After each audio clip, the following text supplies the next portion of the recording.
Stir-fries are ideal for busy days because with a pot of rice and another of tea, you have a ready-made meal. And best of all, if you are entertaining, you wait for all the guests to arrive and then cook, instead of a poor roast or something dying in the oven waiting for a late comer. I always cook a pot of rice to accompany this. The Chinese cook it to remain rather sticky, but I prefer the grains to be separate, so I follow the directions on the package and make a little more than I think I need. The Chinese, of course, drink tea with this, unsweetened and in cups without handles. Sometimes a rich, spicy white wine is served like a Gewürztraminer, or often beer is served. If you are a romantic, serve jasmine tea, for the Chinese believe it inspires lovers. Tea is an age-old drink. It goes superbly with food and tends to refresh the palate rather than cloying it. The Chinese traditionally serve their meals on round tables with no cloth. At each place, there would be a rice bowl, teacup, and a set of chopsticks. The stir-fry would be served on the rice in the individual bowls, and gallons of tea would be drunk. I try to emulate the same table setting for my dinner parties. The austerity of the table setting lets the food be the star. And I let my guests use chopsticks. They somehow make this food taste better. I often serve 2 stir-fries with a course of spare ribs in between, or soup. I have the butcher separate the pork ribs so they are neater. I buy about a pound a person. I boil a large pot of water and add the ribs for 5 minutes. I then drain the ribs completely, and this removes a great deal of the objectionable fat. I then bake them at 250 degrees for 1 hour. I then make a solution of a half a cup of ketchup, quarter of a cup of honey, and 4 tablespoons of Watkins barbecue sauce concentrate. I baste the ribs heavily with this and often, and cook them for 30 to 45 minutes more until they are nicely glazed. The smell of these cooking will bring strong men to their knees. Appetites will quicken, and your reputation, well, a genius in the kitchen, to say the least. A Chinese soup is lovely and simple. They are served during the meal instead of before it. They refresh the appetite and add a delightful contrast. This soup is simplicity itself. Open 2 cans of chicken consomme and prepare it double strength. Now mince 4 scallions or green onions, 2 ounces of ham, and peel, seed, and slice 1 cucumber. Add all these to the chicken broth and let it return to a boil. Then beat up 2 eggs in a cup and stir them into the boiling soup violently. The eggs will separate and cook into shreds or clouds, and so we have made cucumber cloud soup. I always like to serve another stir-fry to cap the meal. Another favorite of mine is a shrimp and asparagus stir-fry. Simplicity itself. We need 1 pound of raw shrimp, 2 pounds of asparagus.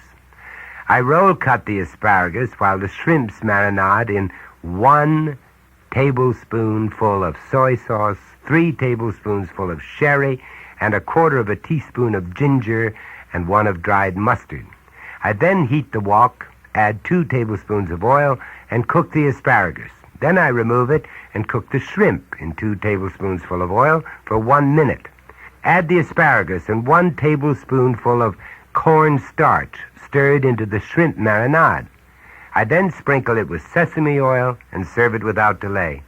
The beauty of this is that all the cutting and chopping can be done early in the day, and this only draws you away from your guests momentarily. With the tea, rice, spare rib soup, and 2 stir-fries, you have just created a lovely banquet. I guarantee that this will be the freshest, most poetic Chinese food you have ever eaten, and you accomplished it yourself. With my help, of course. The Chinese have a different type sweet tooth than the Caucasians. Their taste runs to candied ginger, coconut, or sweetened bean curd, lychee nuts, lotus cakes, and other exotica. Our palates have a difficult time adjusting to these treats, but there is one spectacular Oriental dessert that most Caucasians love without fail.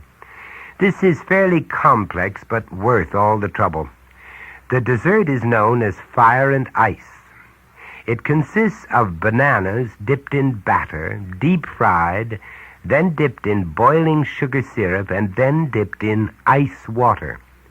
The ice water chills and hardens the syrup to candy, and the bananas inside are still piping hot. Hence the name fire and ice. I make my batter first with 3/4 of a cup of flour, 3/4 of a cup of ginger ale, 1 egg, and 1 teaspoon of Watkins vanilla. The vanilla by Watkins is the only one whose strength can stand up to the deep frying and still come through flavorfully. I mix my batter in my blender and allow it to set an hour at least to form gluten. I then prepare the syrup by boiling 2 cups of sugar and 2/3 of a cup of water. I let it boil furiously until it becomes clear and thick. Then I choose firm yellow bananas, about 1 or 1.5 to a guest. I cut the bananas into 1-inch chunks and toss them with lemon juice. Now, to put this together at the table, heat 1.5 inches of oil in the electric skillet to 375 degrees, have the syrup heating over a chafing dish or candle, and have a large bowl of ice water or iced champagne on the table. Arm your guests with bamboo skewers. Have them stab a banana, dip it in batter, fry it till golden brown, then dip it in syrup, and then in ice water, and then eat it. Everyone is involved, and it's great fun. Sometimes I use chunks of pineapple with the bananas, but the enjoyment and excitement is in doing it yourself. Here we have a dinner with an ending fit for an emperor, dining Chinese style. China is a very ancient cradle of civilization. She has more recently achieved a new kind of international prominence. The cuisine, however, is one of the most varied and fascinating in the world. It is interesting to note that the foods reflect the geography of the land. In the north, wheat is quite prominent. In the middle and southern parts of China, the cuisine is based on rice. Most people have little or no knowledge of Chinese-style cooking. The usual acquaintance is with the local take-out chop suey parlor. This is a sad omission, for many, including myself, consider the Chinese cuisine one of the major schools of cooking in the world. The ways of cooking were based first on the agrarian peasant. A large amount of the populace were extremely poor, so both food and fuel were at a premium. Rice became the staple because it produced heavily and several crops a year. A bowl of rice was the base for any main course. A wise move followed in spirit by many prudent restaurant owners today. Bread, and lots of it, before the meal begins. Foods were utilized as completely as possible in China. When there is little to eat, ingenuity becomes all important. Meat was extremely scarce, so vegetables and fish came to the rescue. But many of the famous dishes are vegetable-based. Fuel was also quite scarce, so different means of cooking were invented.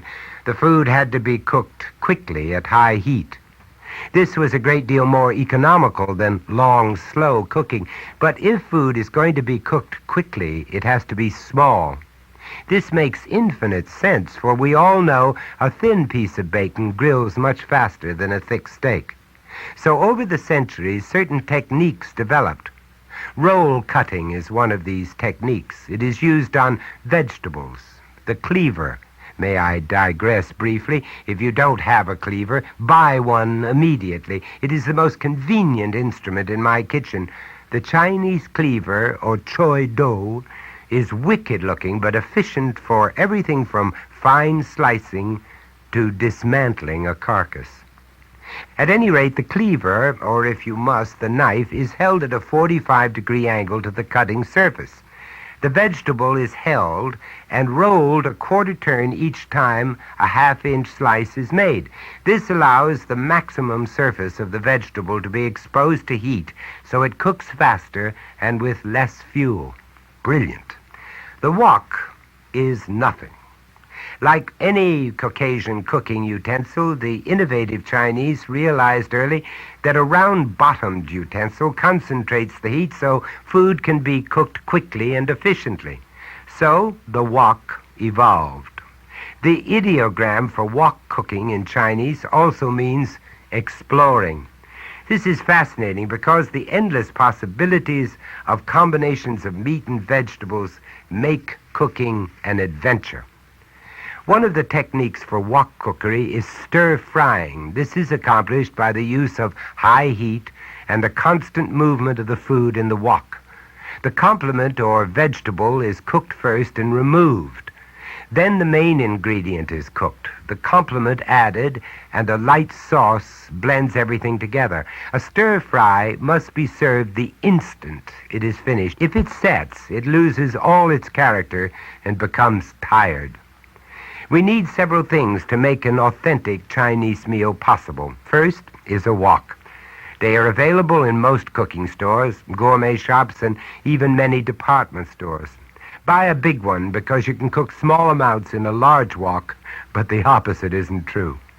If you cannot beg, borrow, buy, or steal a wok, there are two other possibilities.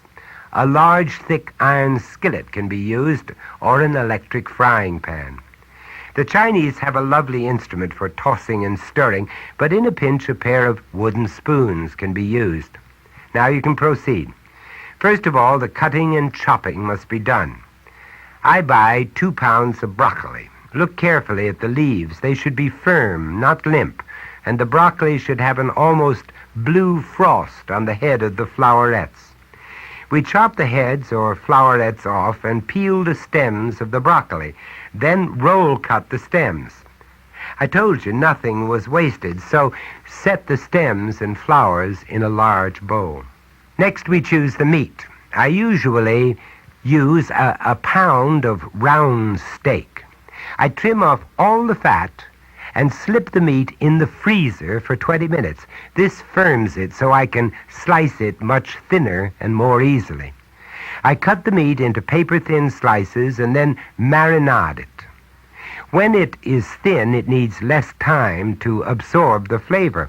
I use a simple marinade consisting of 4 tablespoons of soy sauce, 1 tablespoon of dry sherry, a smashed garlic clove, a teaspoon of granulated pepper, and about a half a teaspoon of ginger and dry mustard, half a teaspoon of each. Stir this into the meat and refrigerate it covered tightly for at least 20 minutes or as long as you desire.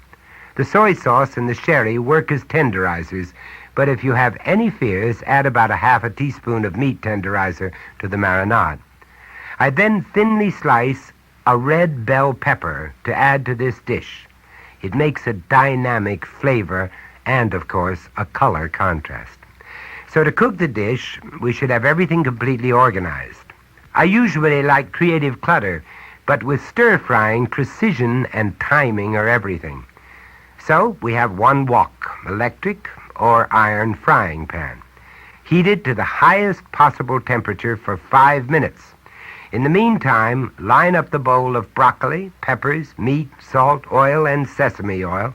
Drain the marinade from the meat into a cup and add 2 tablespoons full of water and 1 tablespoon of cornstarch. Stir it up with a fork. The skillet or wok should be hot by now, and so pour in 2 tablespoons of oil and throw in the broccoli and red peppers and a dash of salt. Toss and stir constantly for 3 minutes, then pour it into the serving bowl. Then I wipe out the wok with a wad of paper towels and reheat it. When it is very hot again, I add 2 tablespoons full of oil and toss in the meat. Stir it constantly, and after 2 minutes, add the broccoli and peppers, and pour in the marinade with cornstarch. Stir this constantly until the marinade thickens and coats each piece of meat and broccoli, about 2 to 3 minutes. Then quickly Pour it in a serving bowl and sprinkle it with 5 to 6 drops of sesame oil and serve it with no delay. The sesame oil acts as like a perfume and gives the stir-fry a lovely, nutty nuance. Now, this was merely beef and broccoli. The entire character of the dish can be altered by substituting chicken, fish, or pork for the beef and changing a vegetable. The possibilities are infinite and limited only by your imagination.